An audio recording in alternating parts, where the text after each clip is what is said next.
Just a few reminders, our hybrid policy, MCB4's hybrid meeting policy, on our website. Board members are expected to attend meetings in person unless they have a disability or an extraordinary circumstance. Committee members with excused absences and members of the public may still participate virtually. Board members joining via Zoom must keep their cameras on when voting, and tonight's meeting is being streamed live on our YouTube channel, and a transcript will be recorded and archived there for public access. Public signups for the public hearing and public session were available in advance, and paper signups are available in the back of the room until 6:45, just 5 minutes from now. So if you are here in the room and want to speak during our public session, which affords you 2 minutes on any topic of your choosing, board members, you are also eligible to speak during that time. We just ask that you reflect that you are speaking in your personal capacity. If you have not yet signed up, we ask you to do so in the back. While we encourage advanced sign up, as I mentioned, you can still sign up tonight, and to ensure fairness and consistency, all comments are limited to 2 minutes. For the start of this evening's meeting, we're actually joined with a presentation from Friends of the Highline. And so we'll invite, is Allison here? Great, come on up. Friends of the Highline, oh yes, there she is, to join us, and we'll pull up their deck. And we're so thrilled you're here. Thank you for coming up past, the Highline boundaries today. But we're here on, 59th Street. So thank you. Thank you, Jessica and Jesse, for helping get us on the agenda. How's everyone doing? Come on, Danielle. So we have 5 to 7 minutes, and we're going to use them. And great that you have a light agenda, but we will still stick to our 5 to 7 minutes. So let me just get started. Nice to see everybody, familiar faces. My name's Allison Courier. I do the community engagement for the Highline, just a few blocks down from here. I hope you all enjoy walking it, especially these past few days have been so nice. We actually just concluded, we had a family event on Sunday, and we had over 500 people making art and dancing. We had, some community partners like Infernity and New Victory Theater, and St. James Joy came out from Brooklyn to DJ. So we've been activating the park. But yeah, the Highline, we are park public space. We're open till 10 p.m. Right now. We are horticulture. We're art. We are also a massive pigeon right now on our plinth. And we're infrastructure. Tennille and I am excited to introduce Tennille. We do a lot of the programs. We engage with the community. We have school programs. So we're in 5 different schools in the neighborhood, in Bayard Rustin and PS33, PS11, City As, and probably others. We also have our paid fellows program, which we're here to talk to you all about today. We're hiring 10th graders. So I'm going to pass over the mic to Tennille to talk more about that. But before I do, very exciting. Our annual Halloween event is back. And this year, I promise you, it's fun for kids, but it's going to be funny and fun for adults too. The theme is Little Park of Horrors. And we're going to have a drag queen MC dressed as Audrey 1 and other fun things going on. So that's October 25th. It's a Saturday before Hudson Guild's haunted house. So it's going to be just a fun day in the neighborhood with so much going on. Thank you for reminding me to mention it. And yeah, I'm going to pass this over to Neil, who runs our fellows program, to talk about the application that opens literally tomorrow. Is tomorrow October 1st? Yes. So the application opens tomorrow. Tennille, tell us all about the Highline Fellows program, the best first job you can ever ask for. Thanks, Allison. Good evening, everyone. Thanks for giving us space and time to tell you about this wonderful opportunity. So the Highline Fellows Emerging Leaders Program, we are a 3-year program. So anyone who comes in 10th grade can stay with us for the duration of their high school time.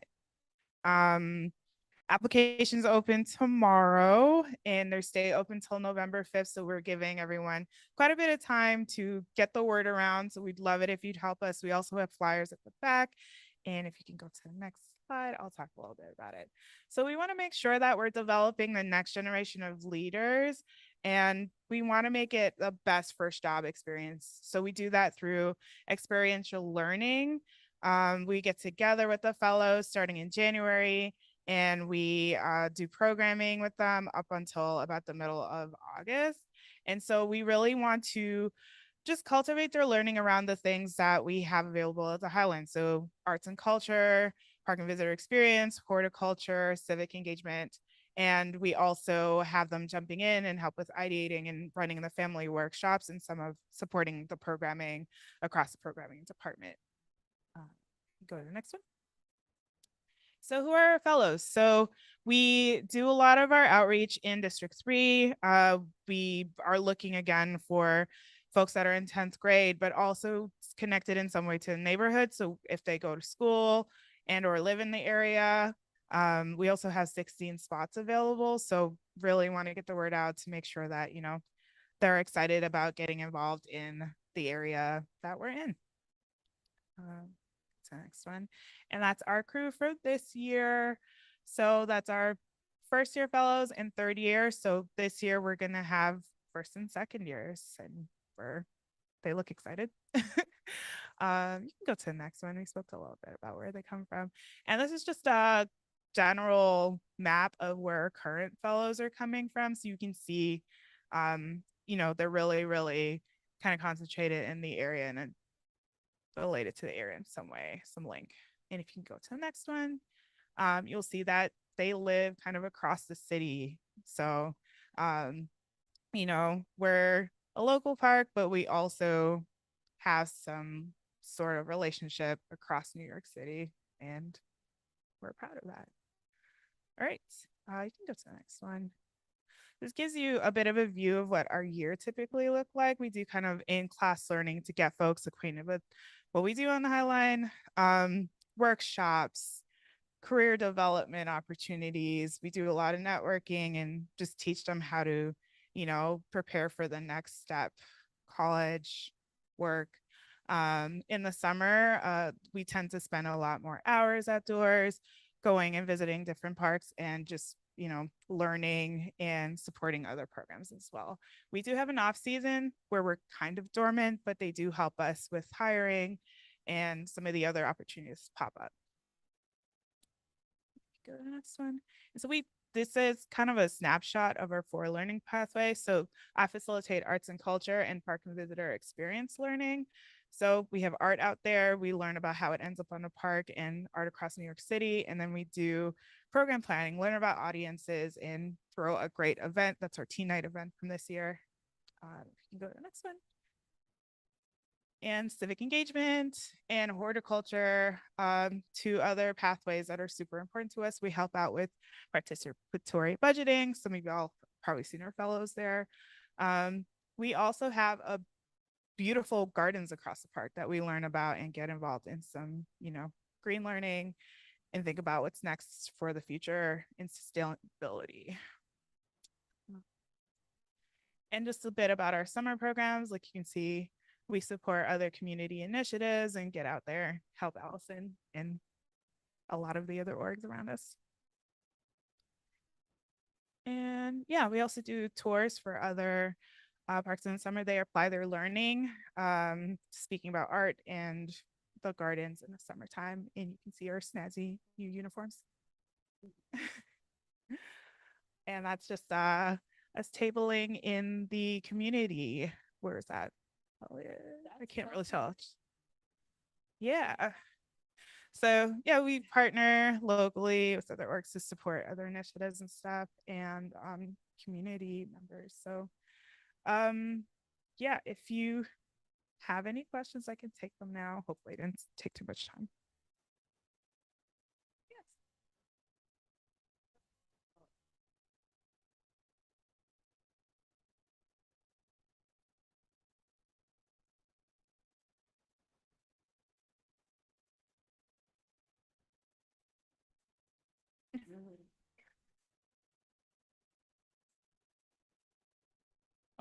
Thanks for the presentation.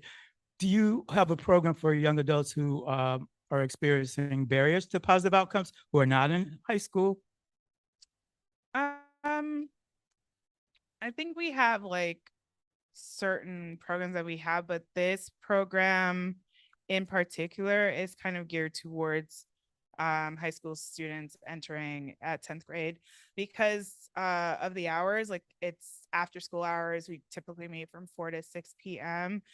and starting pay is $18 an hour. So it's kind of set up to support like folks that are pretty much in school during the day and have a couple hours to develop and learn. Sure, but again, I'm curious, is there anything for young adults who are experiencing barriers to positive outcomes? I get the fellows program is for 10th graders and people in school, but is there anything that you all are doing for young adults in the neighborhood who may not have a positive or experiencing barriers? Just curious. Give us an example of what you're talking. Yeah. So They have like jobs. yeah, so we also have jobs. You could work on the Highline. We have an alumni program. We're really connected to the families. You don't need you need to be qualified to work and be in 10th grade to apply, but all you need is to fill out the application fully, and then we'll take you for an interview because we don't expect 10th graders, like 15-year-olds, to have an essay for us. This whole program exists to shrink those barriers, right? We have so many kids who, came in and they were just, what am I doing? I don't know. This isn't for me. And now they got full ride scholarships and they're going out to school out of state. And we're so proud of them. Joaquin is one of our, stars who came from LA Chelsea, and he's just like was a creative kid, and he was working doing some food service jobs, and now he's like running programs at Elliott Chelsea, at Hudson Guild, helping seniors with the computers. So it's like really like case by case, but also our school programs. We have credit-based classes in schools. And I think that's where we really engage with a lot of students. We engage with a lot of young people across Chelsea through our various programs. Does that kind of help explain? No. Okay. Maybe I don't understand the question. I'm sorry, but let's find each other and talk more.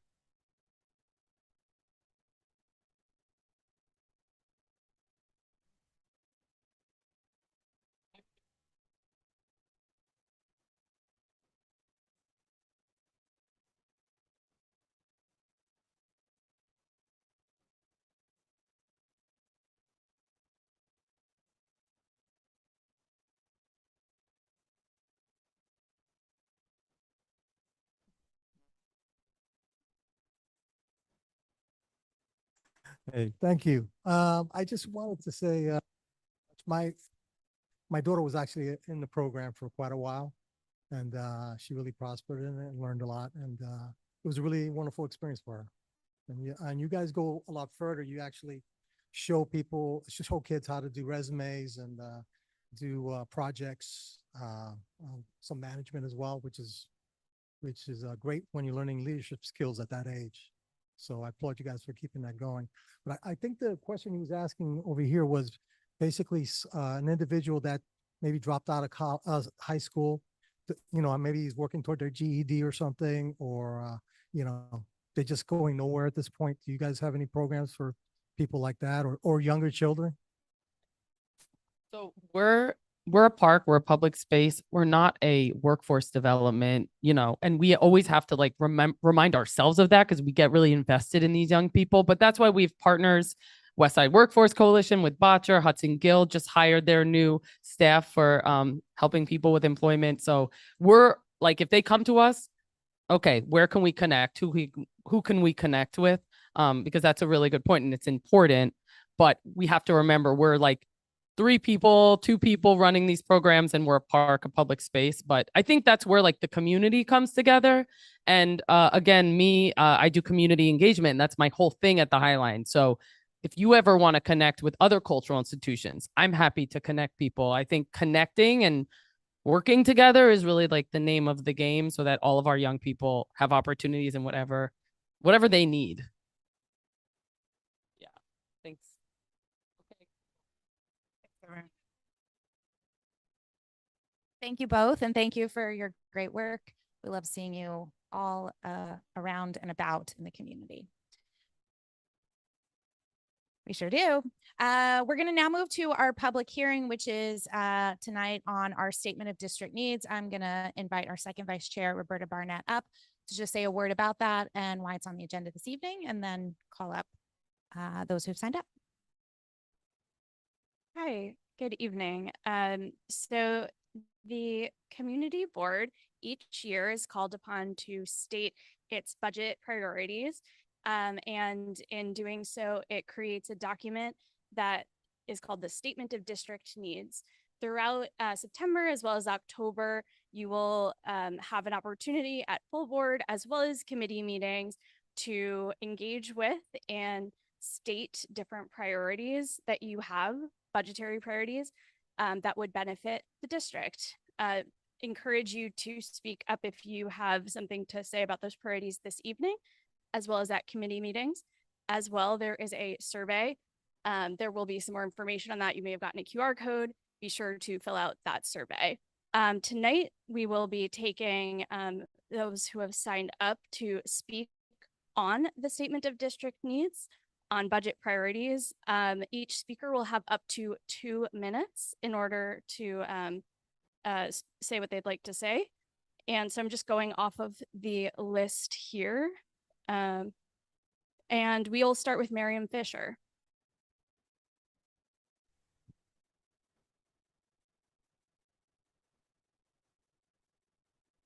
Miriam, can you hear us? Yeah, can you hear me? Yes, you may begin your 2 minutes whenever you're ready. Okay, I had spoken the other night, so I'm not quite clear. The time frame in terms of 2026, 27, is this for the next plan? Because Yeah, Miriam, the next budget that will be negotiated for this city is for the fiscal year 2027.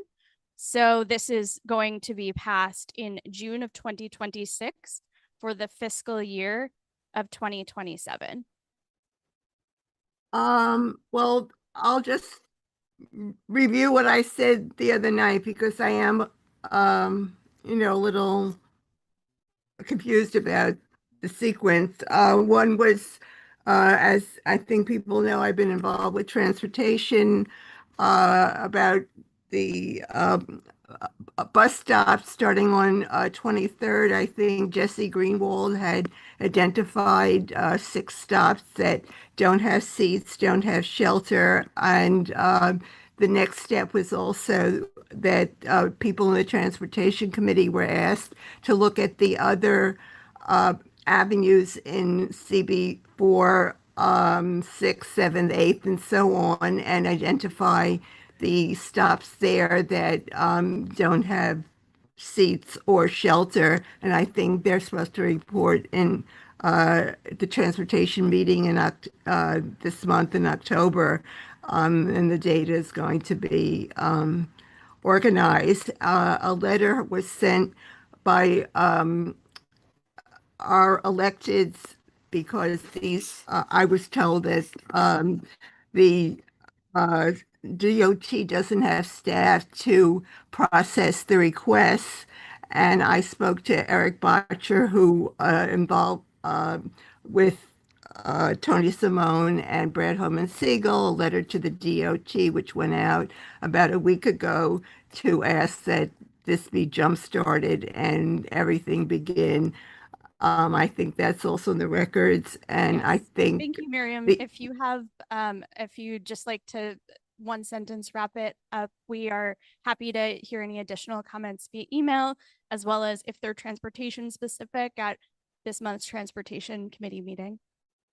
The last thing is also what I spoke to about the other night about the park on 10th Avenue between, I think it's 22nd and 21st that has no bathroom. And Jesse Bodine said that they would have request that, and that would go into Thank you, Miriam.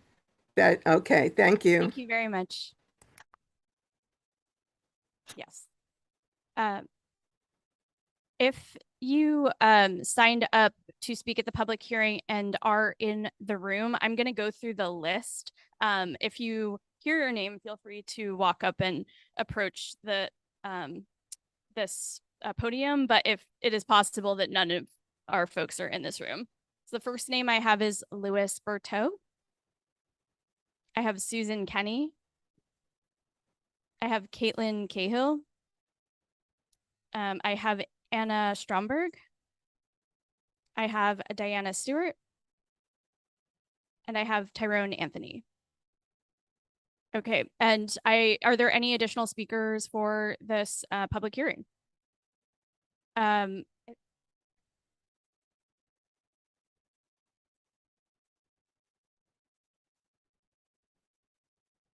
Okay, so Kevin Collins.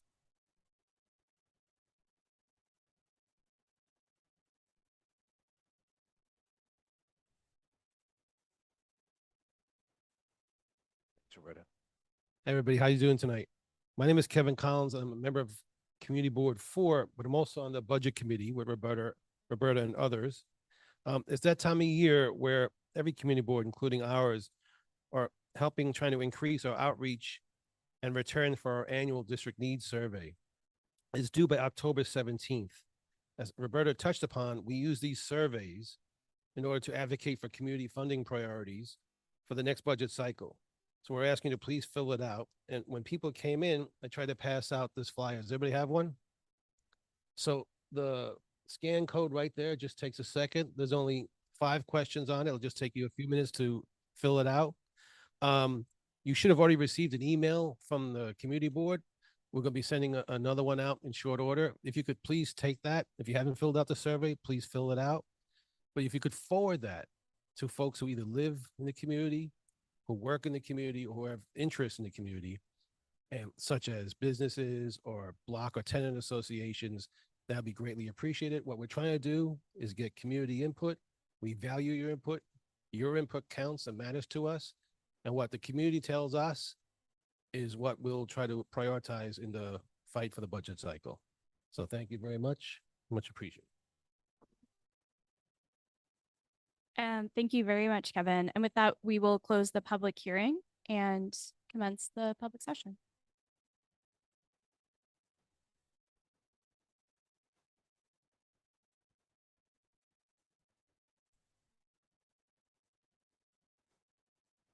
To keep it rolling. Hi, everybody. I'm Leslie Boghosian Murphy, first vice chair, and this is the public session. Jesse, why don't we go as we usually do in the room first? Is that okay? Okay, these are the people who signed up in the back. When I call your name, can you guys maybe just line up here so we can keep it moving? Lisa Wager, Eric Sosa, and Leanna Spooner.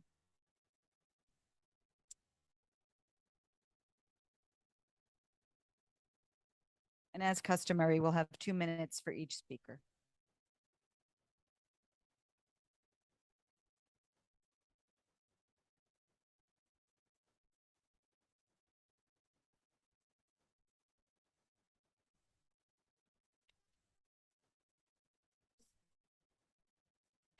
Hello, I'm Lisa Wager, Director of Government Community Relations at the Fashion Institute of Technology, the SUNY College on West 27th Street with the Res Hall on 31st Street, just west of 9th in the district. And I'm here with an FIT update. So this just came in today. 3 of the 4 winners of the CFD Veronica Beard Creative Futures Scholarship are FIT students. This new scholarship recognizes 4 BFA fashion design or textile students excelling in specific categories: denim, knits and sweaters, soft wovens, and tailoring. Each recipient received a $50,000 scholarship and a paid summer internship at Veronica Beard's corporate headquarters in New York City. This is what can happen when talent meets excellent public higher education. This is for Dolores, but she's not here, so please let her know I promoted this. Next week, during our annual Sustainability Week, the Student Government and Fashion Design Department will be tabling on the breezeway to introduce students to our fabric recycling initiatives and ways to get involved. The Fabric Recycling Program is a student government-led initiative that aims to reduce FIT's environmental impact and CO2 emissions by collecting fabric scraps and muslin from fashion design classrooms and studios on campus. Last semester, the FRP recycled over 2,700 pounds of fabric. And this not only offset nearly 11,000 pounds of CO2, it also saved nearly 2 million gallons of water, 1,500 cubic feet of landfill space, and over 4,000 kilowatts of energy. The FIT Library's first Love Your Library event is just in time for LGBTQ+ History Month. It will feature a screening and moderated discussion of the award-winning documentary Playing with Dolls, a beautifully crafted and emotionally rich film capturing the lives of Midtown Manhattan's transgender showgirl community from the 1970s to the 90s. With themes of artistry, resistance, and self-expression, it brings visibility to a powerful history often left untold. Miss Lena Bradford will moderate a discussion with documentary producer Miss Pearl and other panelists after the film. It's free and open to the public on October 15th at 6:30 in the Katie Murphy Amphitheater. Thank you. Thank you, Lisa. And our library folks are here today. Muhlenberg Library was just reopened, right, with a nice ribbon cutting, and Josephine Ishman gave a beautiful speech on behalf of Community Board 4. That was great. Anyway, go ahead. Your 2 minutes starts. Thank you so much. Good evening, everyone. I hope you guys had a good day today. My name is Eric Sosa, representing the Muhlenberg branch. I'm just here to let you guys know we're back. Thank you guys for coming out to the ribbon cutting event that happened on the 19th. We really appreciate the support. Well, we have a lot of great events coming up at the Muhlenberg site, starting this week, Mondays and Tuesdays from 10 to 6 p.m. We have a social work intern that will help anybody in the neighborhood that needs any resources. They could come in and we'll help you find the resources you need. We also have the ESOL program coming in November. We have the after school homework help program coming in January. And I also bring a few flyers and calendars to let everybody know all the great programs and events that we have coming up for the month of October at our site. Thank you all for the support. I hope you guys have a great rest of the night. Thank you. Thank you. Thank you. Okay. Good evening, everybody. So my name is Leanna Spooner. I'm the manager at Columbus Library, and I just want to give you some updates. So we have just starting on Monday that just passed, we have our social worker intern, and she's there 5 days a week. She's there from 5 to 7 Mondays through 5 to 7 Mondays through Thursday, and she's also there on Saturdays from 12 to 5. We also start our after school program, and we have that Mondays through Thursdays. We have that from 3 to 6. So please come join us. On Tuesdays and Fridays, we have toddler time, and we do that at 11 a.m. We also have our horror book club. We do that every third Saturday of the month. We also, this Saturday, we'll have Instant Shakespeare. So everybody's free to join. And we're considering other programs. So we're always looking for new ideas. So anytime you see me or you can email me, feel free, just see if it's an idea, of course, related to books and something, and we'll figure it out. And we also do crafts for adults, and we also do crafts for kids and teens. So please join us. Okay. Thank you. Thank you so much. I have 3 more people who signed up there in the room, and we'll double check. I know Camille is here. You can come up, Camille. Salinas? Oh, you are here. All right. And Joanna Laskus. Yeah, so if you guys come up and line up here, that would be wonderful. Thank you.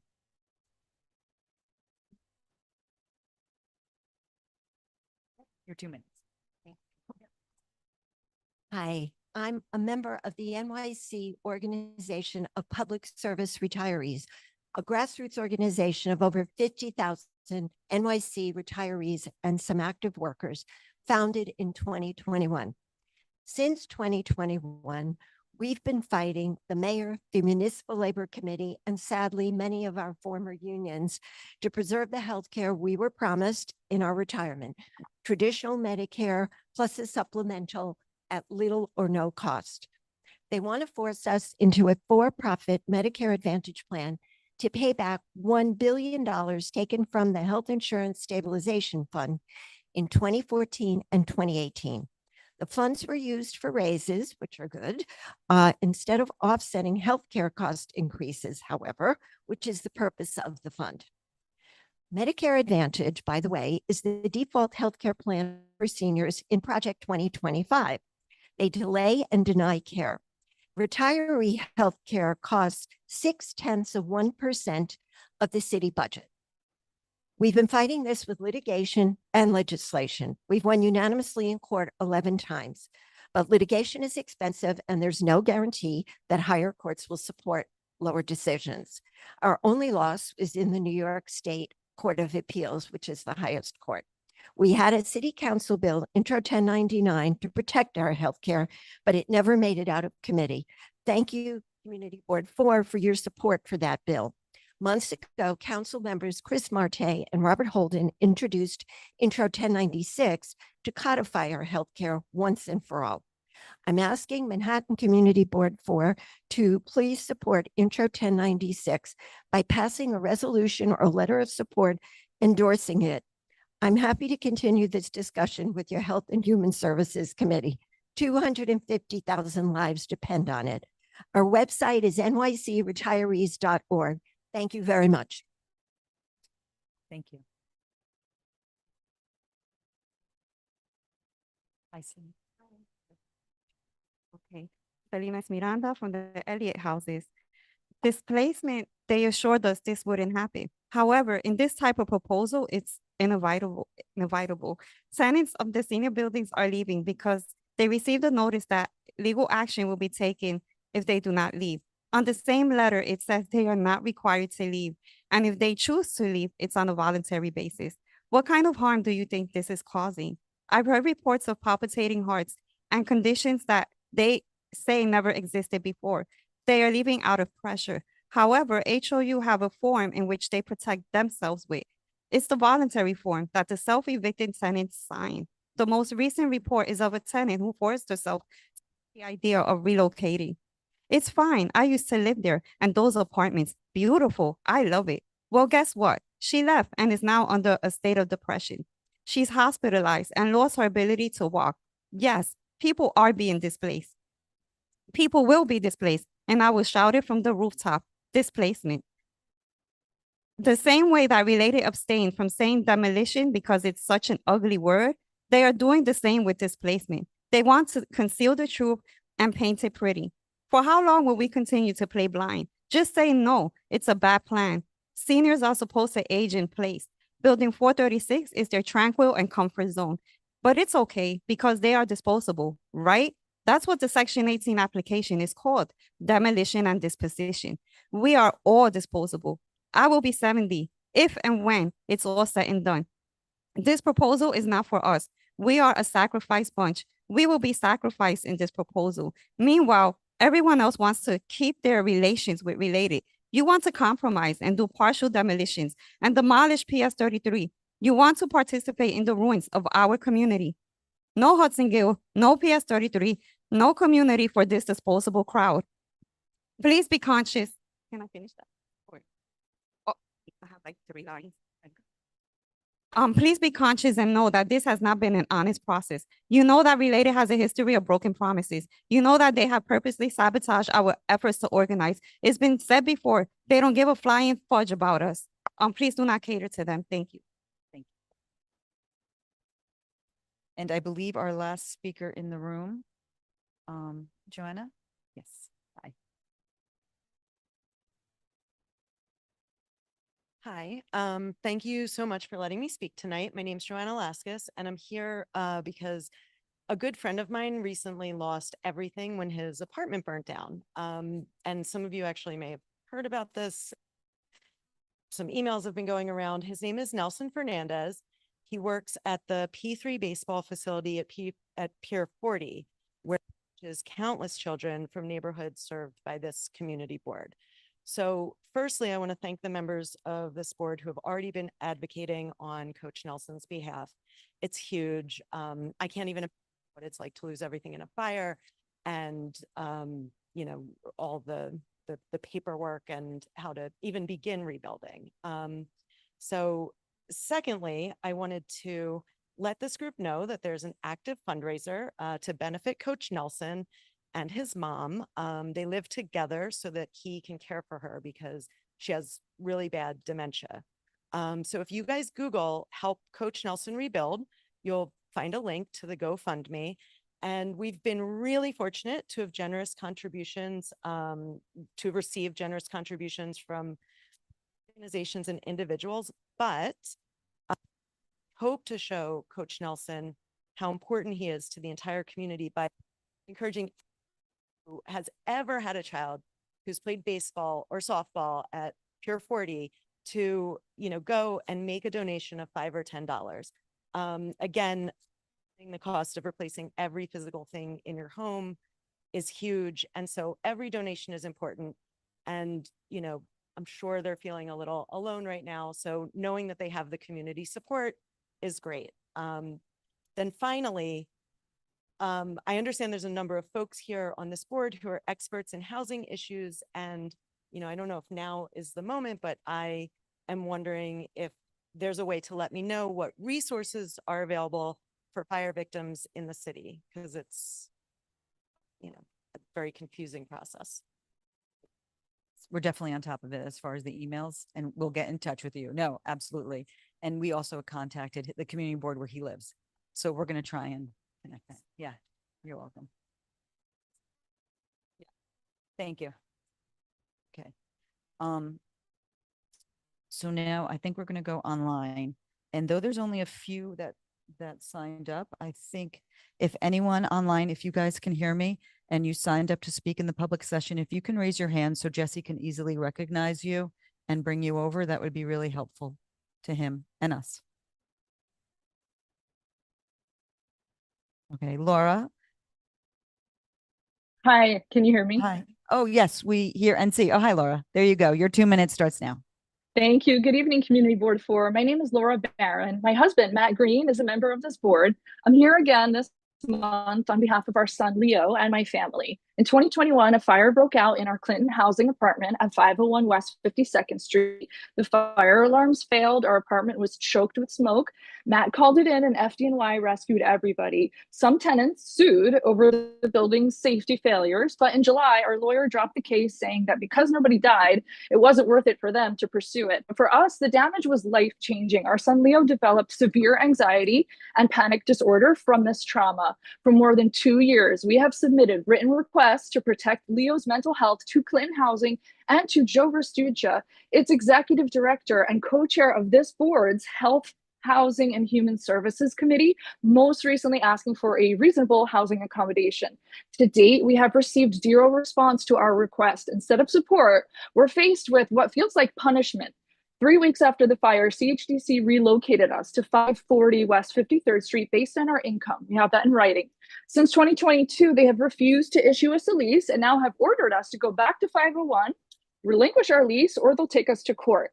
We have written and told Clinton Housing and Joe for over 2 years that we can't return to 501 due to Leo's medical condition and unaddressed fire safety concerns, and we must break the relocation agreement. This month, after Joe assured Assemblymember Linda Rosenthal he would work with us in good faith, he served us with a 10-day notice to quit with the threat of eviction, with falsehoods that he signed.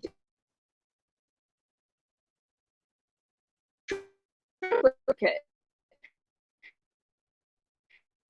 Laura, This Laura, hold on, time out. Can you hear me? Like to this board and to our electeds, citing the patterns of neglect of safety and security and of silence to us. This board says respect is required, so I ask, how long will you somebody? Laura, we think you're freezing on your end because the rest of the panel is, can you hear me, Laura? Well, if you can. And you thanks for probably could taking answer. action to help. Laura, can you hear me? Hey, Laura, just so you know, can you hear me in the room? Okay, you're frozen. Okay, well, we can move on now, right? And then when she gets back, we can, yeah. Cynthia Bathurst, can you hear me in the room? We see that Jesse moved you over. I don't see. know. Yes, I do hear you. Hi. Okay, great. If you can go now, if your 2 minutes starts now. Okay, thank you very much. And good evening to everyone, and thanks for this opportunity. My name is Cynthia Bathurst, and I live in Chelsea. But I speak to you not just as a resident, but as someone who has spent decades advocating as an individual and with other community groups for the humane treatment of animals and for safe, humane, and just communities. I'm speaking tonight to urge CB4 to ask the City Council to pass Rider's Law without any more delay. As you know, the law is named after an elderly carriage horse rider who collapsed on a Manhattan street in August 2022 and soon after was euthanized. Just a few weeks ago, another horse, 15-year-old lady, collapsed apparently from heat and exhaustion right on the street and died. These tragedies and others are more wake-up calls that the system in place is failing and is inadequate. Its requirements and their enforcement are woefully insufficient. Other cities have already acted. Chicago, Santa Fe, Palm Beach, Montreal, London, Rome, Barcelona, and San Antonio is phasing out horse-drawn carriages as I speak. If these cities and others can manage it, so can New York City. Rider's Law is simple. Ban the horse-drawn carriages within a year, bring in safe electric carriages, retrain the workers, retire the horses humanely. The upcoming October meeting of the City Council Committee on Health presents another opportunity for decisive action. I realize that CB4 cannot pass this law itself, but you can urge the City Council to act now. We cannot allow more horses to suffer or die on our streets, or allow our city to condone such cruelty or put residents and visitors at risk. Compassion, public safety, and moral responsibility demand that Rider's Law become reality. Thank you very much for your attention. Thank you, Cynthia. I see Laura got back on. Hi, Laura. Can you hear me? Hi, thanks. Sorry Hi. I got dropped. I don't know where I left No, it's off, okay. but could I have my time? Well, we got the bulk of what you said, so we'll just let you finish up the last 30 seconds. We heard most of it, so don't worry about that. We did hear most of it, so we'll give you 30 seconds back. 30 seconds. Okay, excuse me if I repeat myself.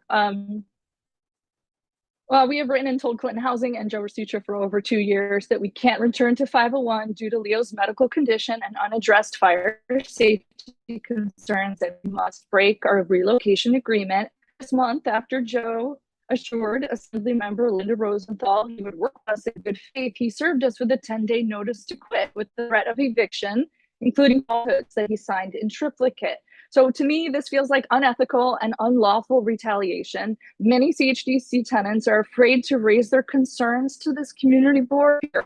Despite this, we're not alone, because on May 1st of this year, tenants from 4 separate CHDC buildings submitted a letter to this board and were elected, citing patterns of neglect of safety and security and silence to us. This board says respect is required. So I'm asking, how long will you protect someone whose persistent misconduct, in my opinion, actively harms families in our community and would get most public servants removed? Thank you for supporting tenants' rights, as well as the values and credibility of this very board. And thanks for taking action to help and for my time. Thank you, Laura. That's it, right, Jesse, as far as... Okay, great. This ends the public session. Thank you, everybody. Thank you, Leslie. We'll now turn to our agenda. You all have a copy of the agenda. Can I get a motion to adopt? Thank you, Kevin. Second. Thank you, Max. Any opposed? Great. We have our minutes. Thank you to Katie Stokes and Rachel Lee for the minutes. Can we get a motion, Max? Yep, you need a mic just to make your correction, if you can grab that. Yeah, Jeff has a mic.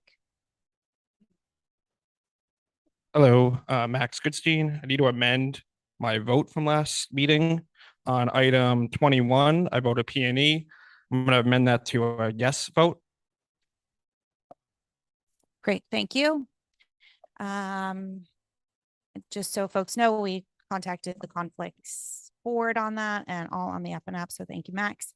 Can I get a motion to adopt the minutes? Thank you, Alice. Second, Paul. Thank you. All in favor? Great. Thank you. Any opposed? Terrific. We now will hear from our elected officials. I believe we're joined online by Assembly Member Linda Rosenthal. So we will welcome you, and we will ask all of our elected officials joining us this evening or their staff to keep their remarks brief, but Assembly Member, we'll turn it to you. Yeah, great. All right. Hi, everyone. Linda Rosenthal, Assembly Member from the 67th. I represent Upper West Side, parts of Hell's Kitchen. I'm happy to be here tonight and was just listening to all of the very interesting issues that have been brought up here. This morning, I was at Sloan Kettering with Senator Toby Stavisky, and we were celebrating the fact that starting January 1st, our law mandating that insurance companies cover cold capping for cancer patients who are going through chemotherapy will go into effect. And so this is first in the nation. Hopefully nobody listening or on this board has to go through it, but for women who have breast cancer and get chemo and lose their hair, that's often the most devastating part of the diagnosis. So January 1st, the law goes into effect.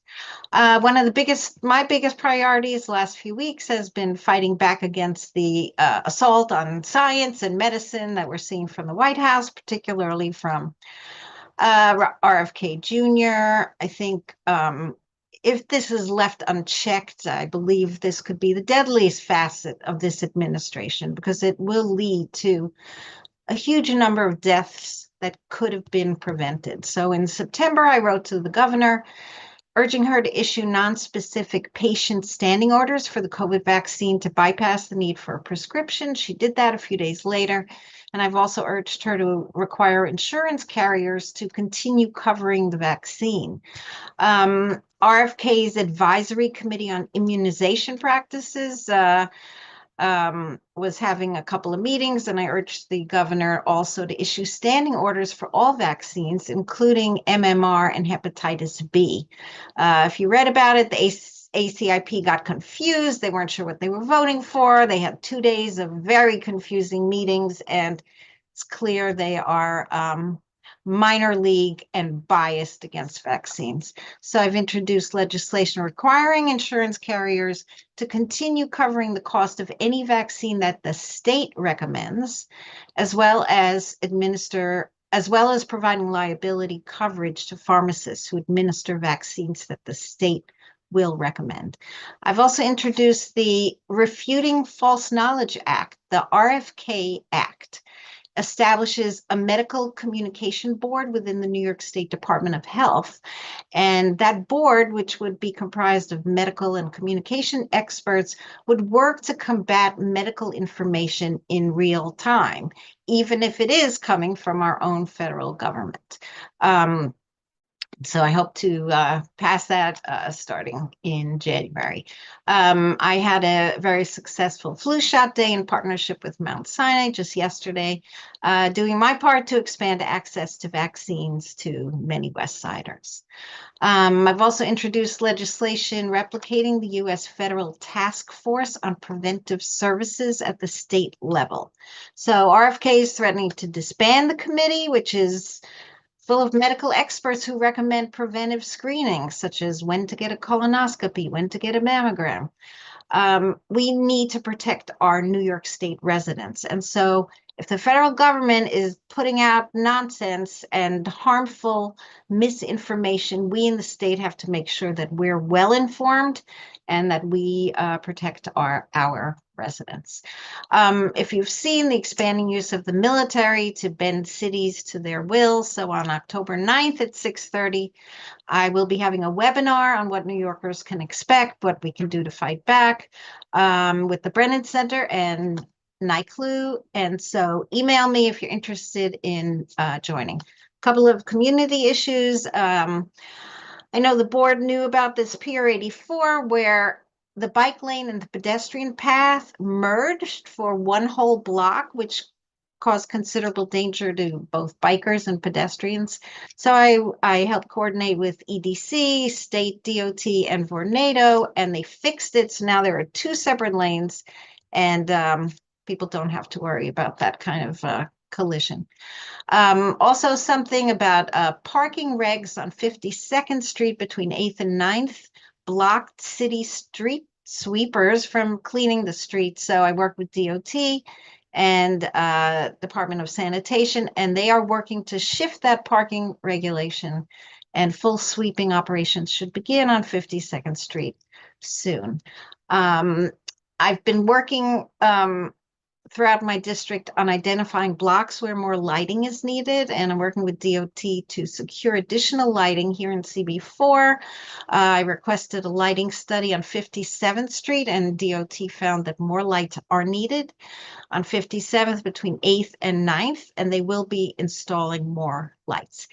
If you are interested in having your block or any block in this community board that I represent, have a DOT study, go to my Brighten Your Block portal on my website. And finally, I want to make sure you know about upcoming events, collecting children's and adults' coats, gently used, new, things that don't fit anymore, in coordination with Marlene Meyerson, JCC. I'm collecting till October 24th. My shred day will be on Tuesday, October 28th from 9 a.m. to noon in front of my office on West 72nd Street. And next week, Friday, Mobilization for Justice Lawyer will be at my office for our monthly legal clinic.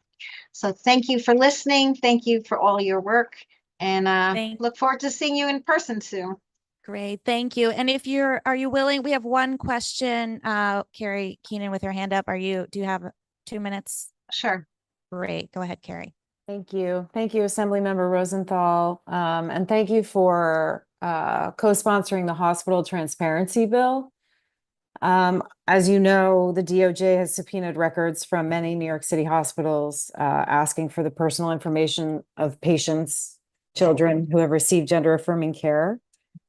And I guess I'm just wondering how this bill is going, since it seems to be sitting on the governor's desk for quite some time now, as well as Shield Law 2.0 and the New York Health Information Privacy Act. And that last bill is mine. Right. And I am very concerned. I'm like, what is holding up the signing of this bill? Because we need to protect our residents from this.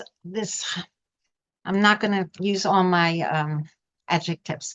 Tomorrow, the governor is having a press conference talking about the government shutdown, and I will be asking her, what's the deal? Please sign it. Very important. There are a lot of bills that haven't been signed, not just, and that always happens. They all pile up, but these are key as we see that our rights and rights of trans people and citizens even, but certainly immigrants or people of color, are being trampled upon, and we have to keep fighting back. And I will urge her to sign those as soon as she can, which could be the next day.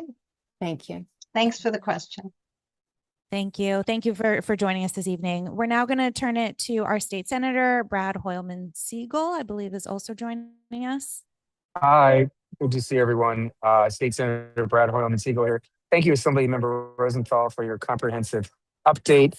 I share the Assemblymember's concerns around vaccines and making sure that New York school kids get their vaccines. We passed a bill back in 2019 that eliminated the so-called religious exemption, which allowed parents to basically fill out a form and say that the religion or whatever they practice prohibited their kids from getting vaccinated. And we eliminated that. And 2 weeks ago, there was a study that came out that showed that California and New York had the greatest vaccine uptake for MMR, measles, mumps, and rubella, along with California, which also eliminated their religious vaccine, of any other state in the country. So we should be proud of our work on vaccines in New York State. I also wanted to let you know that the bill, the Shield 2.0 bill that was just referenced, the bill I carry, would strengthen protections for physicians, social workers, family members, and others who are seeking gender-affirming care for their children or their patients. We passed a law similar to that a year ago.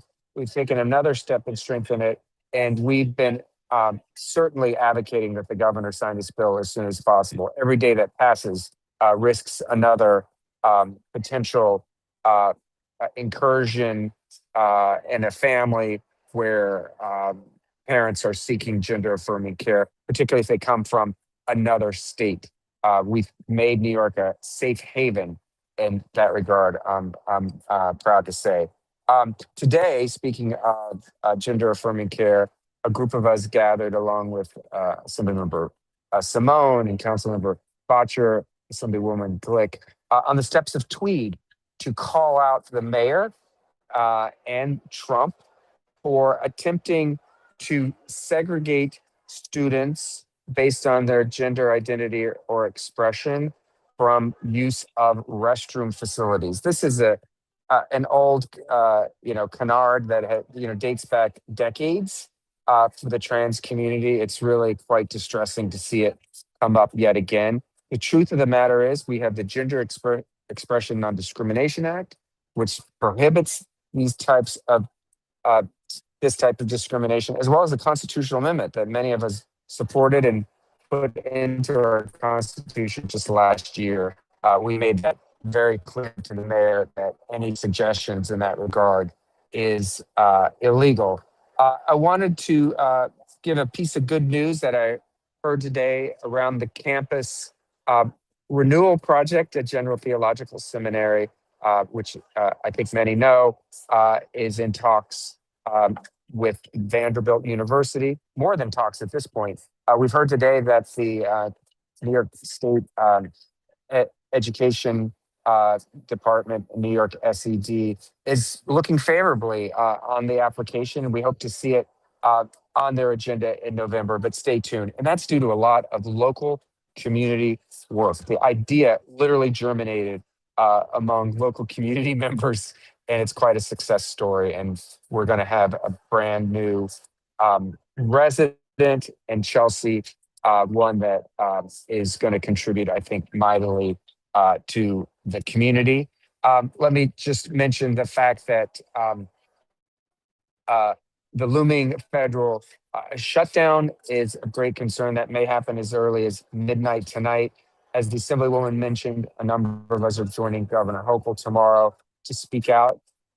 And hopefully the governor will devise a plan where we can continue to support our medical institutions, our educational institutions, our arts and cultural institutions in the event of a shutdown that cuts their funding.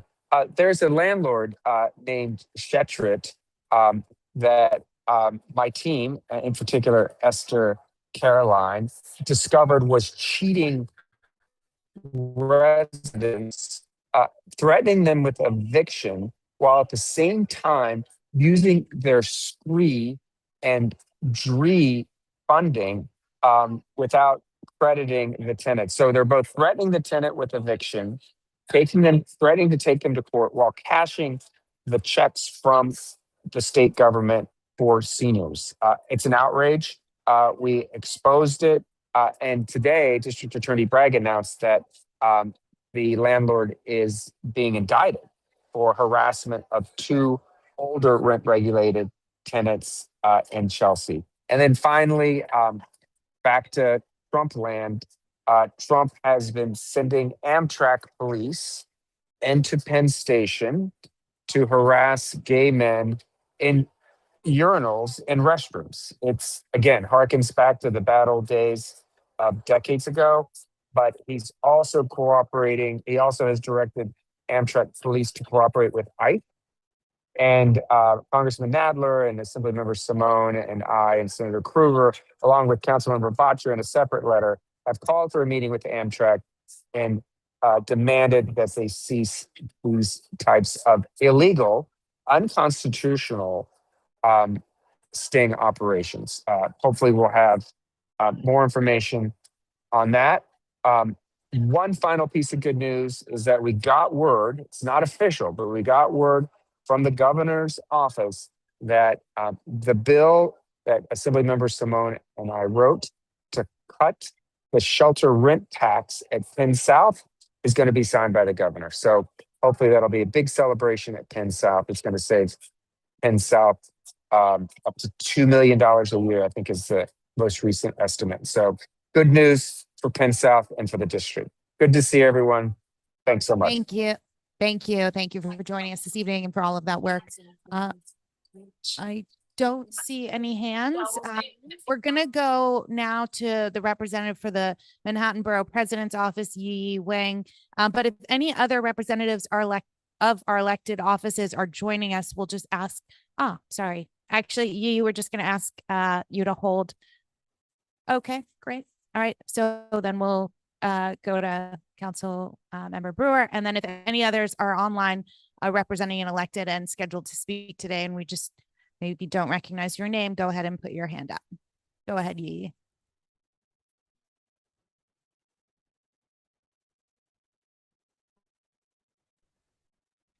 Can you hear me now?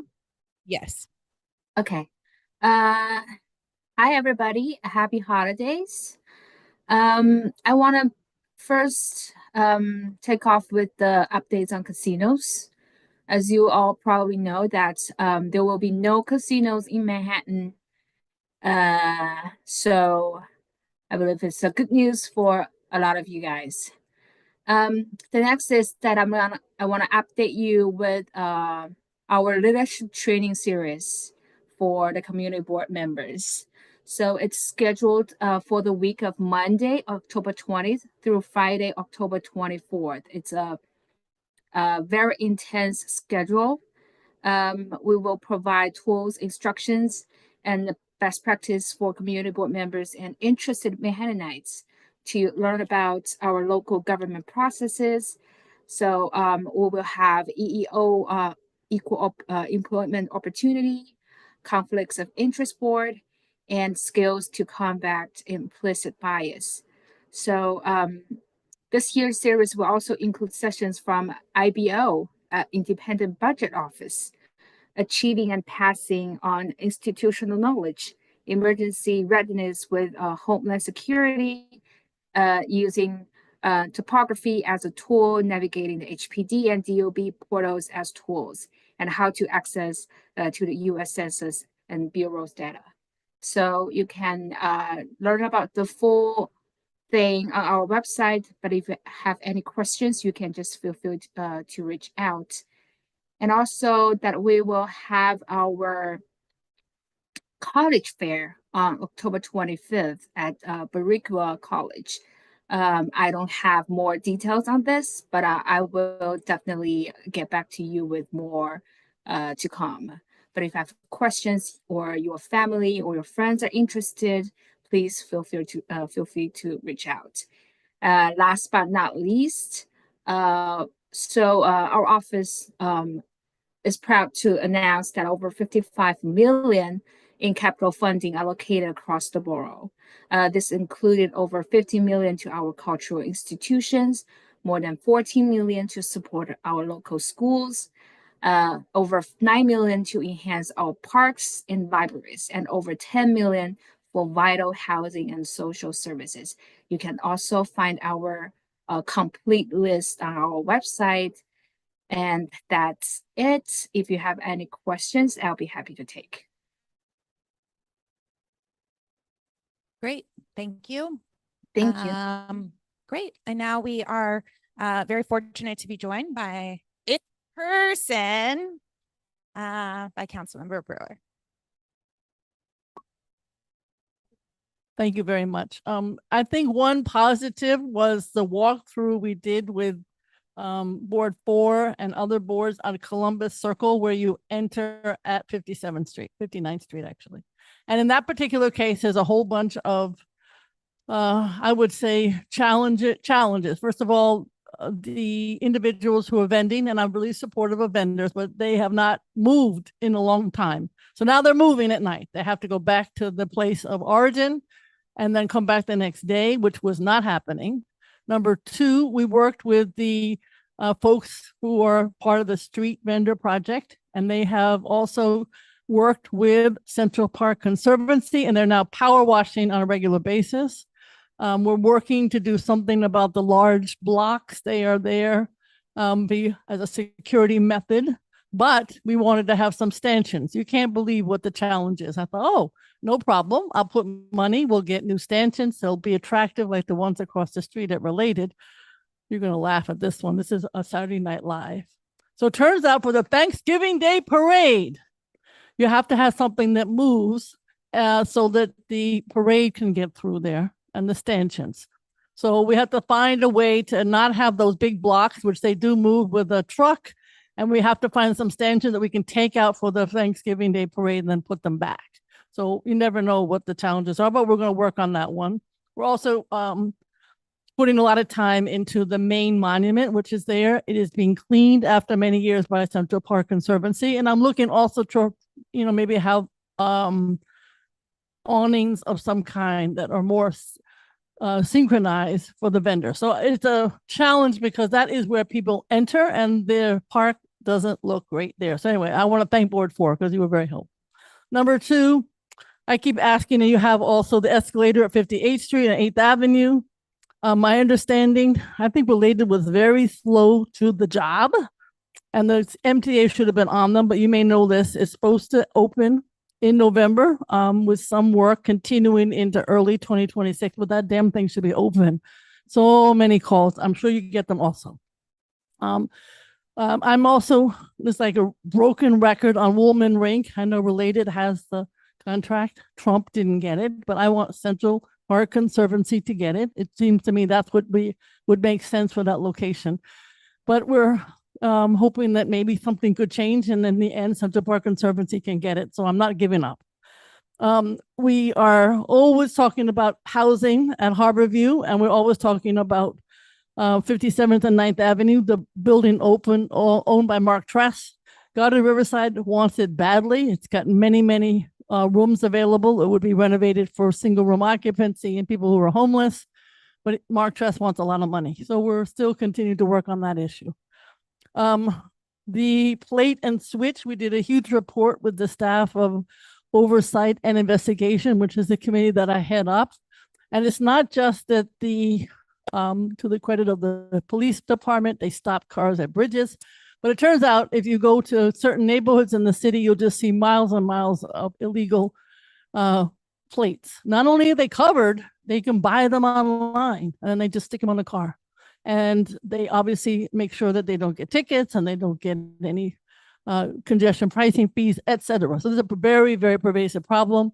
To the credit of the police department, they're now going to some of the locations that we identified and looking for registration and plates that don't match. It's not hard to find. We found hundreds of them. In terms of the legislative, we just passed something that I think is the first, making sure the apps have responsibilities. Intro 20, I think the mayor will sign it or let it go into effect. And what it says is that the apps have to pay for, at least deliver to the deliveristas, things like lights and vests and other ways that they are safe as contractors. And they will have to also take, as a deliverista, a DOT bicycle safety course. And it has to be absolutely verified in many different ways. And the deliveristas will also have a number on their vest that will indicate who, if you have only 3 really major delivery companies, apps, you might end up with 3 numbers, but it will be some identification. That list will not exist. So there'll be no police listing. There'll be no place where the ICE people could get that list. I want to be clear on that. We made sure. But it hopefully will be a situation where the apps have to give this information to the deliveristas. If they choose not to use it, then that's a different story, and that's on the delivery person. But the fact of the matter is, apps will finally have to be cornered in, if necessary, by the agency, which had absolutely no way of finding a way to deliver on sticks for the apps. I also want to mention we passed a resolution about 9/11. This was the first time in the charter, we know the city charter, we found a loophole, so to speak, or an opportunity to tell the Department of Investigation to find, if they exist, all the material that the city had on 9/11. Nadler tried, Maloney tried, Goldman tried, Foyles tried, press conferences tried, letters tried. Nobody got anything from the city. They're all told, nope, we don't have a thing. Finally, some of the folks from the Health Watch went to court, Article 78. And guess what? Just recently, the judge found that there are tons and tons of boxes at the Department of Environmental Protection. So there was a lot of lying going along, but now we have the Department of Investigation on the case. It's a great department, by the way, and they have 2 years to come up with a massive investigation, so to speak, of what the city knew. You might say, why do we need this? Because God help us if there's another disaster, we want to have, how did the city respond? How can it be improved? How did it work? We know what the feds didn't do. We don't know what the city did or didn't do. So anyway, it's a big deal for those in the 9/11 world, and they're really, really happy about this information. We also have lots of events coming up in our office. We have people who are doing benefits. We have people who are doing veteran services, housing, scree, and we also have the continuation with the fresh food for seniors, where they pick up for $10, get a $20 value of fresh fruits and vegetable. We're doing lots of Celebrate City of Forest Day. We have working with East Side Ecology Center, Lower East Side. We have recycling coming up. We have Pet Adoption Day. We have Mammogram Bus. We have a book fair working with JCC for children. And we have a tech day for seniors. Thank you very much. We have one question from David Warren. If you'll indulge us with one question, David, go ahead. Hi, good to see you, council member. I was wondering if you could update us on, you took your name off Bill Intro 1138 daylighting, which is to protect pedestrians versus parking. So I was wondering, are you considering to put your name back on that? What is happening with that? Because people have actually asked me in various events that I've been to about this.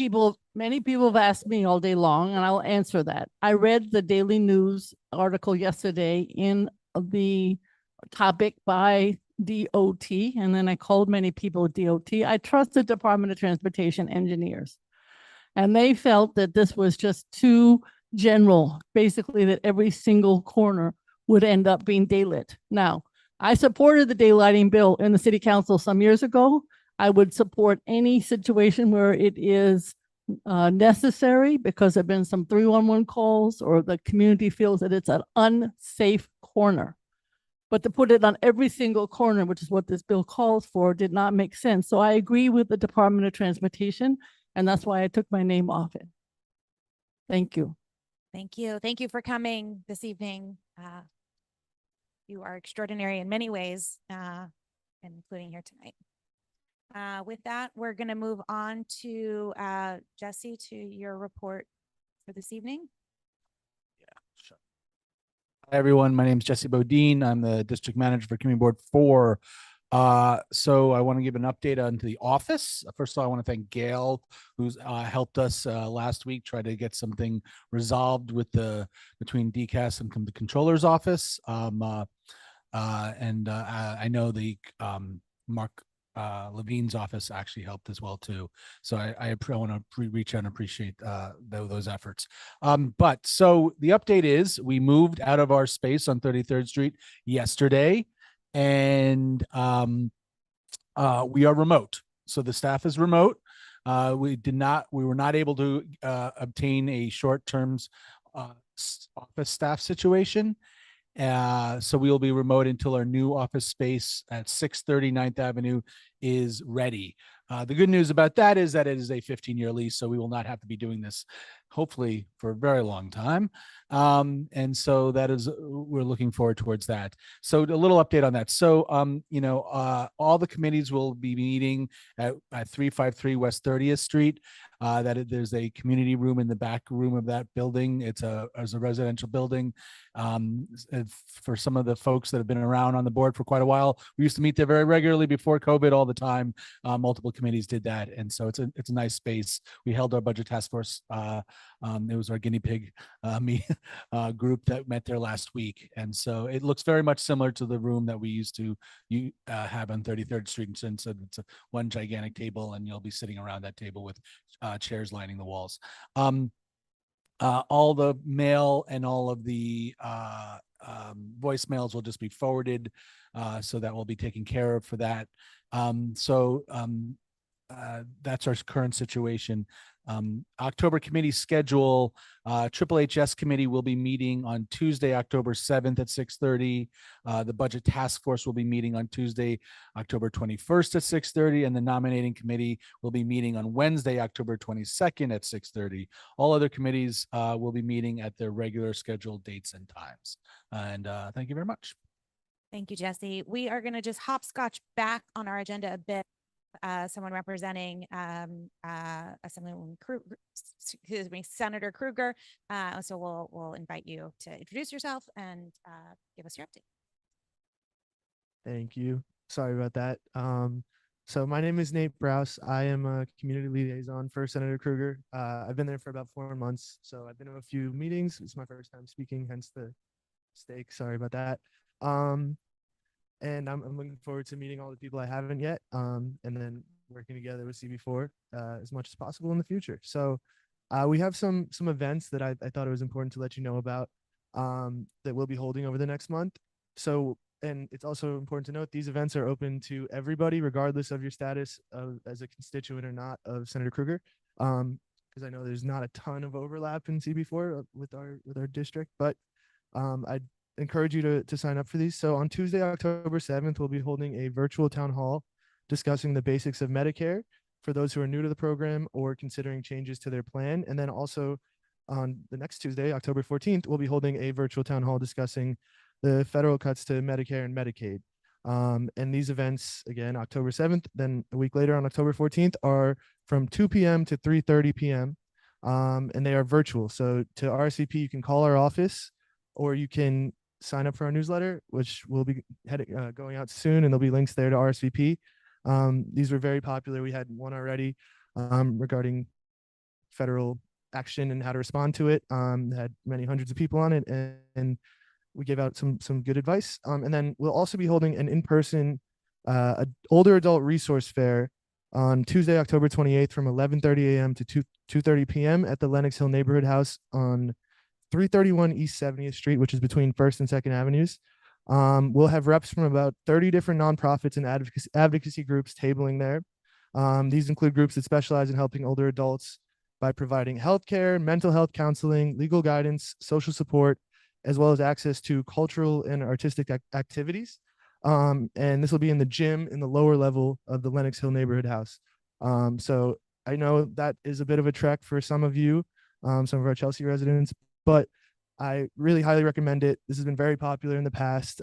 People get really good advice from these different organizations that come table with us. And yeah, it's been a good event for us.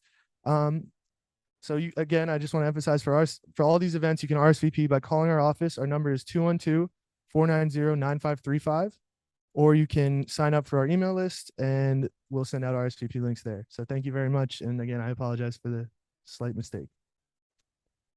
Thank you very much. Now to move to our chair report, and then we're going to slide right into the business portion of our meeting. As was mentioned last month, we are launching into 2 important annual processes. One is our executive officer elections, and the other is our statement of district needs and budget requests, which you heard about a little bit earlier. First, on elections, we are beginning the process for electing new executive officers who will begin serving in January. The positions up for election are chair, first vice chair, second vice chair, and 2 secretary positions. I received some questions after our last board meeting where I referenced this, so I just wanted to quickly clarify a few things. One is that my term, actually all of our terms, end at the end of this year, but actually I'm ineligible to run for chair again. So nobody should feel that, though they would be welcome to, that they are running against me. There will be a new first vice chair, and again, all other positions, chair, and all other positions are available as well. And to that point, healthy elections are essential for this board and for our democracy more broadly. Competition should not be seen as a sign of division. It's a sign of vitality. And when multiple voices step forward, it sharpens ideas, strengthens accountability, and reminds us that leadership is about service, not entitlement. And with that in mind, I'm delighted to report that we have multiple candidates for both the first and second vice chair roles.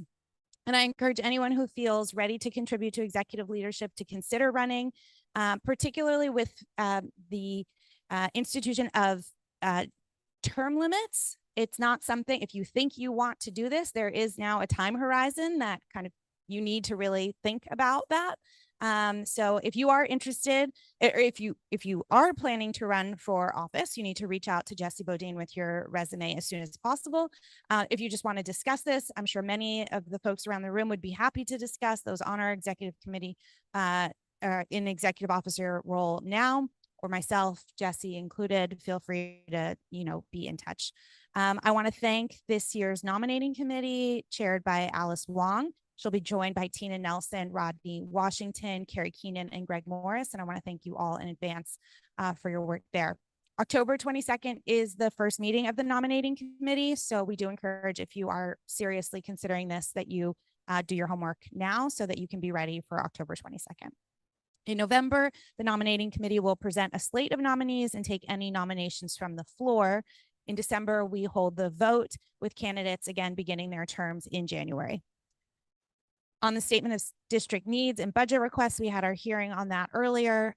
All of the committees should be discussing this at their upcoming or recent meetings.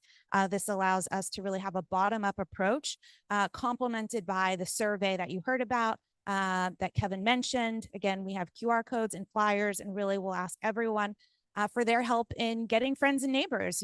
What are the issues? The survey is exceptionally brief. It should take less than 90 seconds to complete, and really just allows us to get a top line of what are the concerns of our neighbors, so we can make sure we're prioritizing that and hearing those voices as we embark on that process.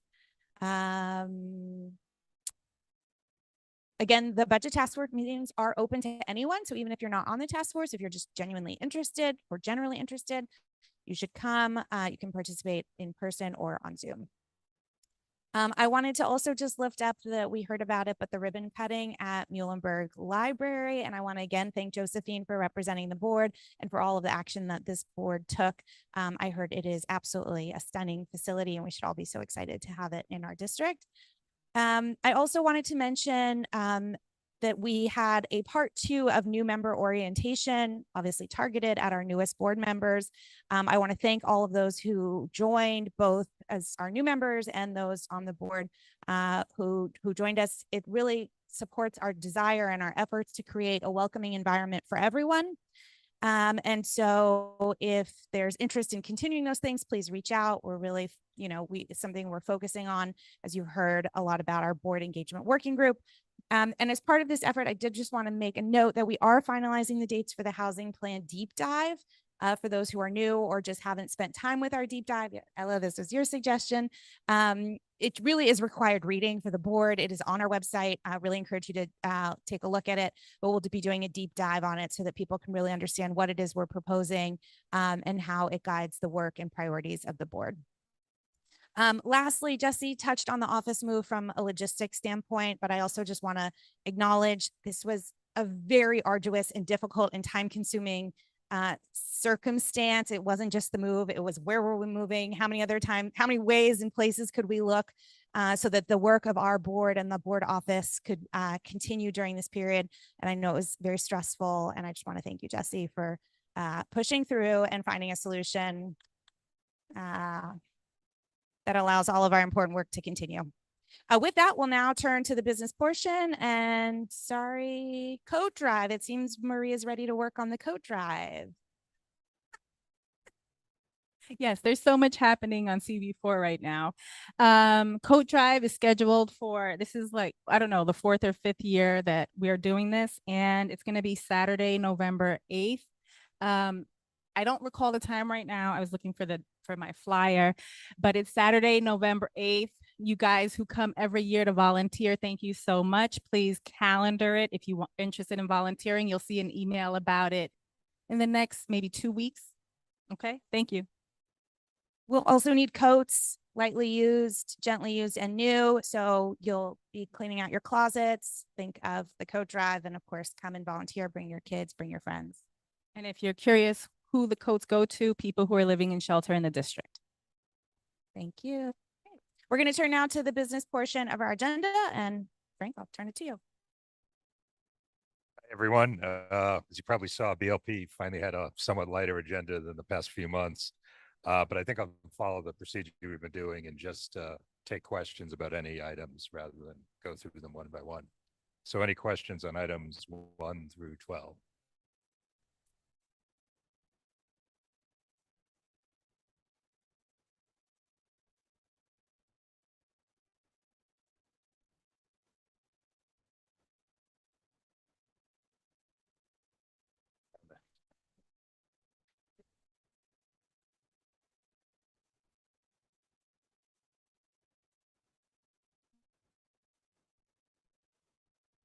Hi, thank you. Just a real quick question. It was with items, forgive me. I believe it was 7 and 8. It looked like they were duplicate letters, and I was just personally having a hard time. Yeah, no, They- completely understandable. What's going on with the SLA is they are much faster to grant beer and wine licenses than full liquor licenses. So some people, and it's to their credit that they tell us at the start that they're going to ultimately want a full liquor license, but they want to open right away or as soon as they can. So they apply for both. They'll get a beer and wine license sooner. Sometimes it's even easier to get a temporary permit that way. But then they will ultimately want a full liquor license when the SLA finally approves that.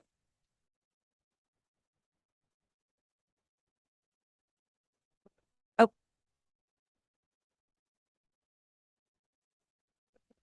Sorry, number.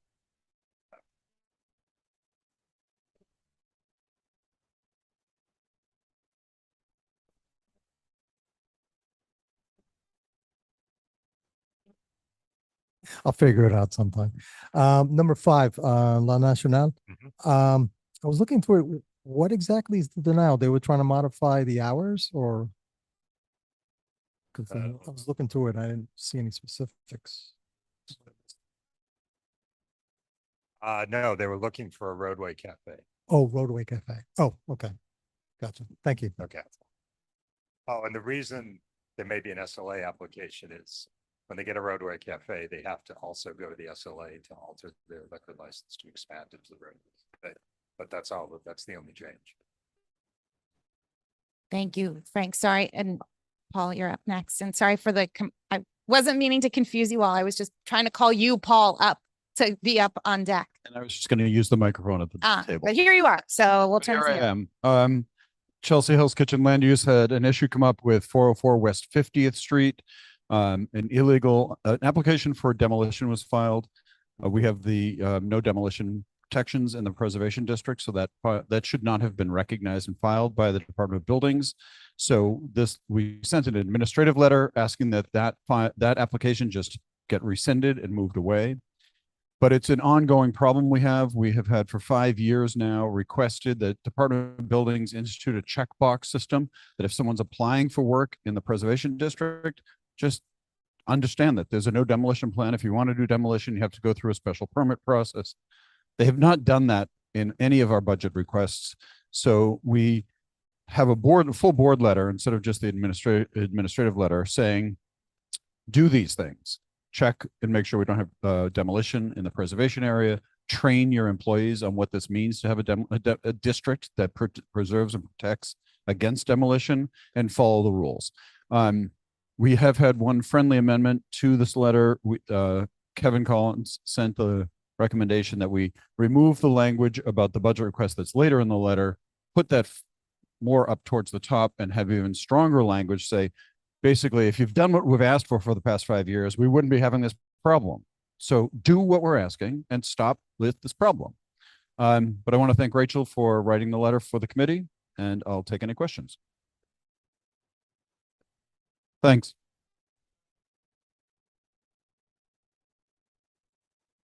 So transportation, my co-chair is flying back from Asia. And Some people are lucky. Any comment on letters 14 to 18? Any question, any comments? Rachel is waiting. Yes.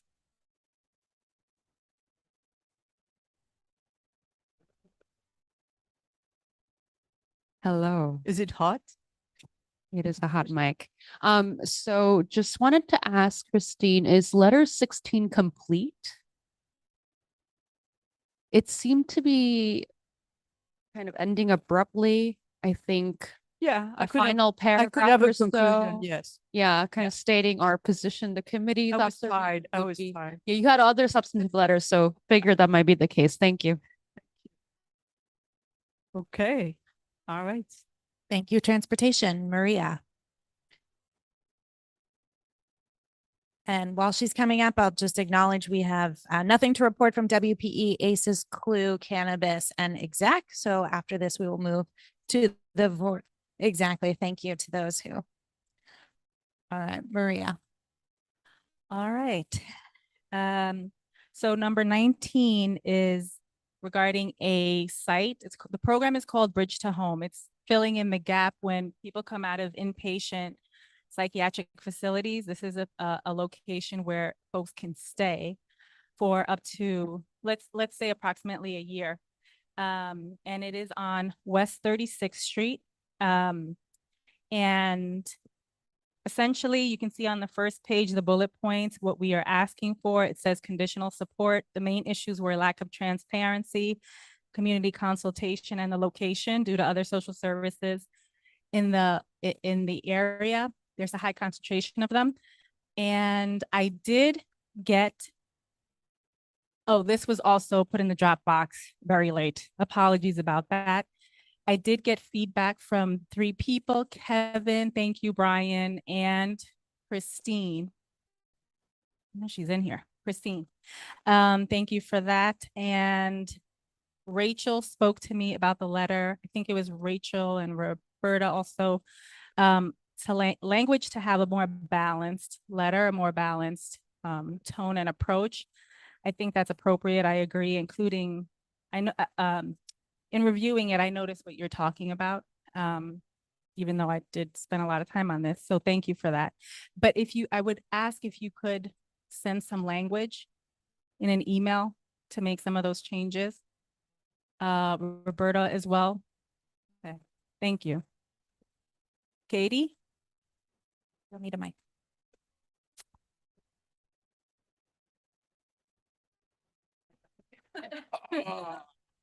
Sorry. So yeah, sorry, I didn't have a chance to review it until right before the meeting. And I think it's part of the same thing. I actually think it's a really great letter. I know I can tell you spent a ton of time on this, but I do think there are a couple of things. So I think these are all friendly amendments. So should I just suggest them right now or? Well, I would like it also if you could put it in an email. Yeah, because happy it's to. just better for me when I'm editing. Yeah, but Totally. if you can. Okay.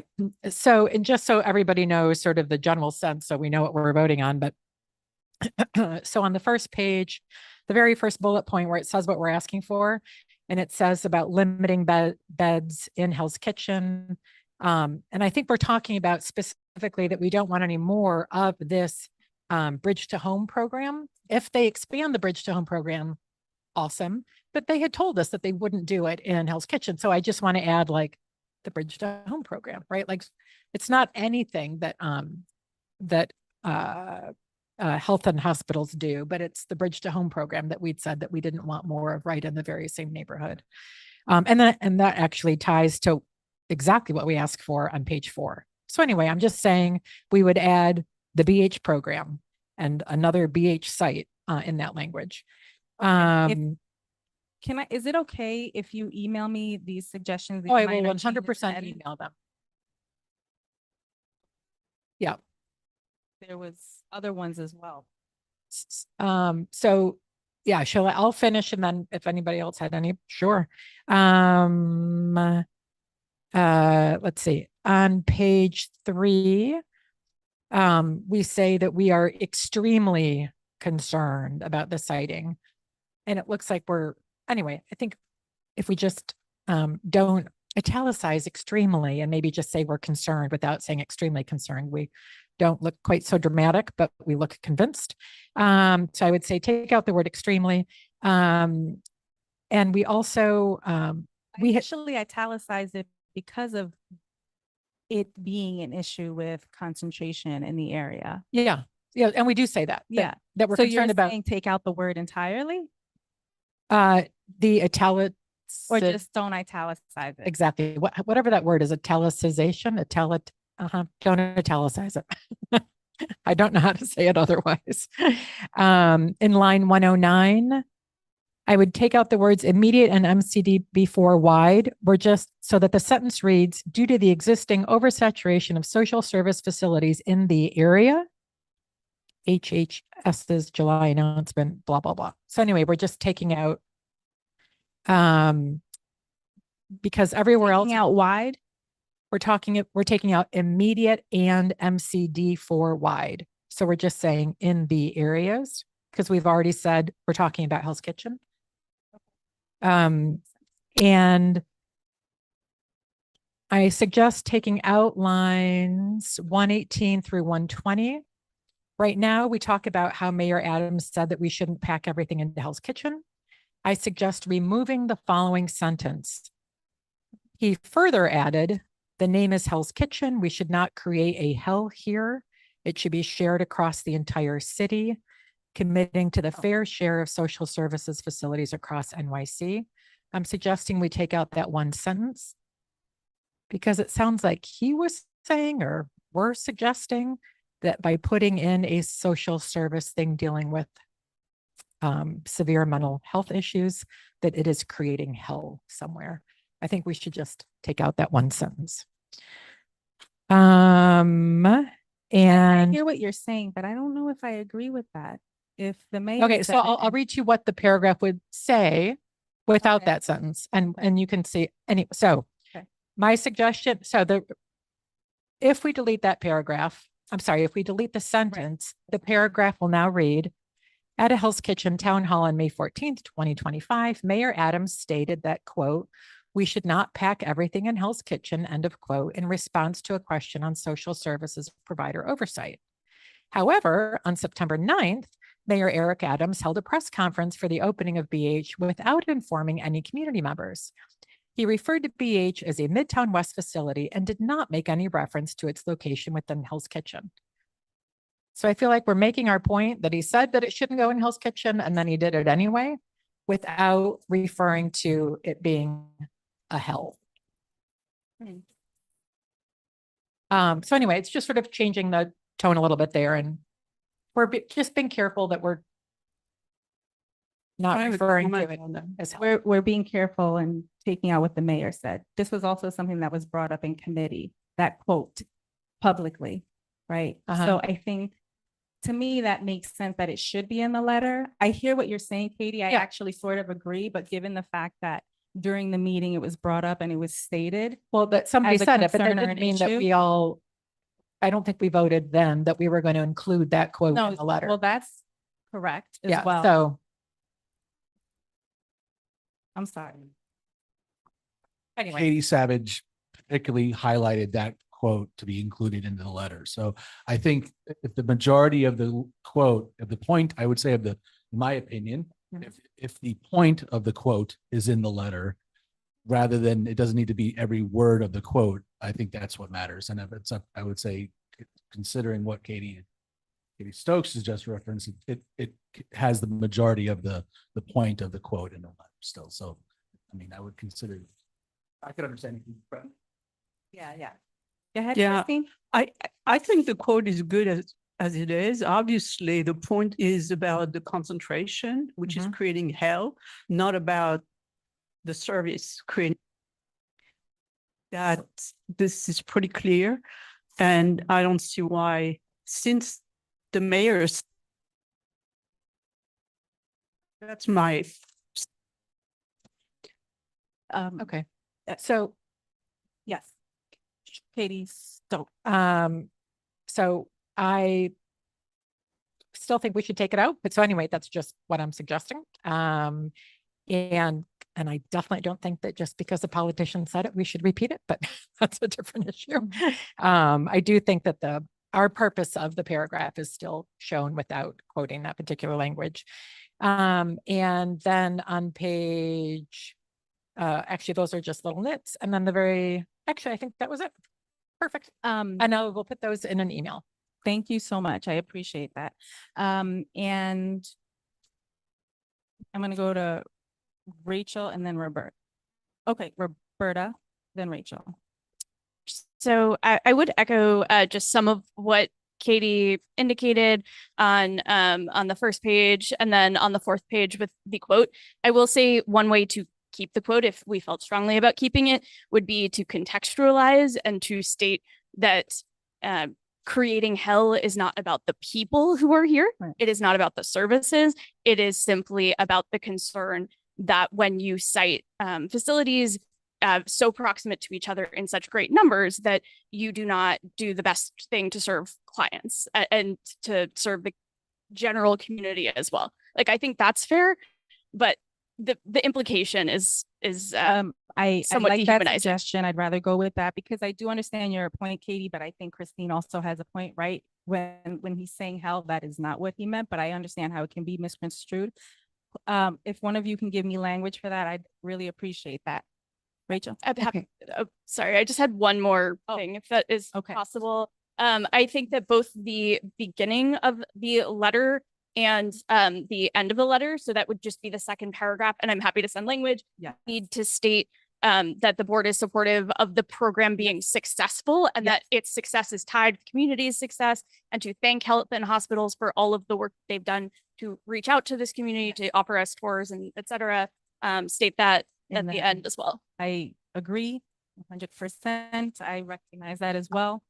I think for the benefit of the full board, just wanted to add some context as to what Maria said about my comment earlier. So she mentioned striking a balance. So what I meant by balance is, I think what goes to the heart of what Roberta, Katie, and Christine are suggesting is balancing the facts and also tone. So we had a presentation by H&H during the committee, and we also had a subsequent site visit at the facility where they kind of walked through and answered all of our questions live. And we had a lot of questions to reassure you. So I think happy to suggest language, Maria, and email, but basically the idea that I'm proposing is, we are a CB that is very much historically has been in support of affordable, accessible healthcare. And I think this program is trying to provide that effort towards a solution, like a solution towards one of the most critical issues we are facing. And I think the letter does a really good job in communicating our concern about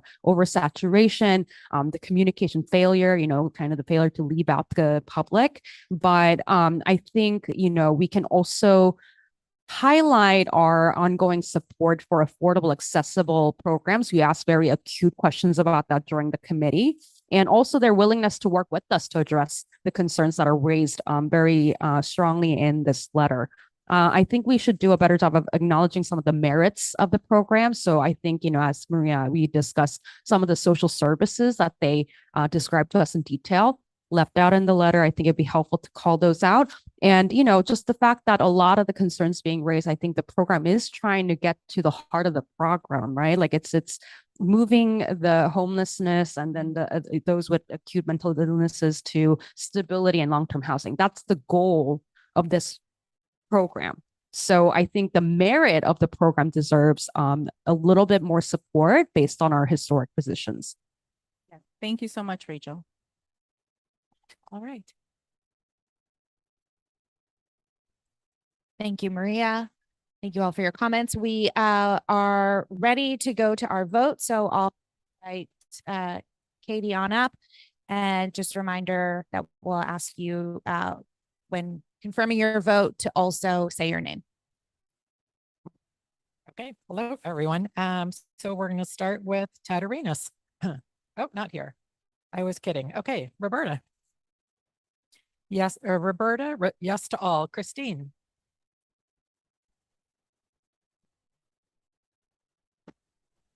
P&E on 16 and yes to the rest. Leslie. Yes to all. Is Viren here tonight? I didn't think I saw him. Okay. Liam. Yes to all. Kevin. Yes to all. Lisa. Not here. Marty. No to 2 and 5, yes to the rest. No to 2 and 5. Yes to the rest. Thank you. Paul Devlin. Yes to all. Pete Diaz. Yes to all. Jeffrey Gardner. Oh, wow. Yes to all. All right. He's my first hero this evening, and he's already submitted it. Impressive. Thomas. Yes to all. Wendy. Yes to all. Max. Yes to all and submitted. Nice. Was Matt here tonight?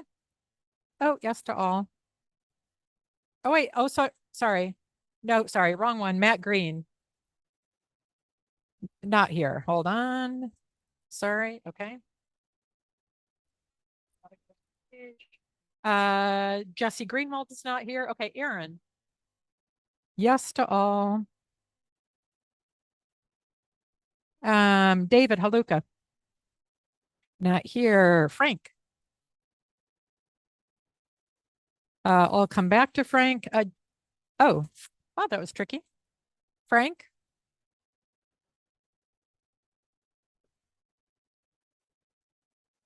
Apparently submitted online, and we'll wait for him to tell me what his vote is in a moment. Sorry, it's Frank. Yes to all. Okay, thank you, Frank. Yes to all. Josephine. Oh, people are switching around here. Okay, yes to all. Inga, I think, is online. Yes to all. Yes to all. Thank you, Inga. Carrie. Yes to all. Yes to all. Ella. Yes to all and submitted. Impressive. Okay, Matthew Klein. Yes to all. Is Chris LeBron? No. Rachel. Yes to all. James.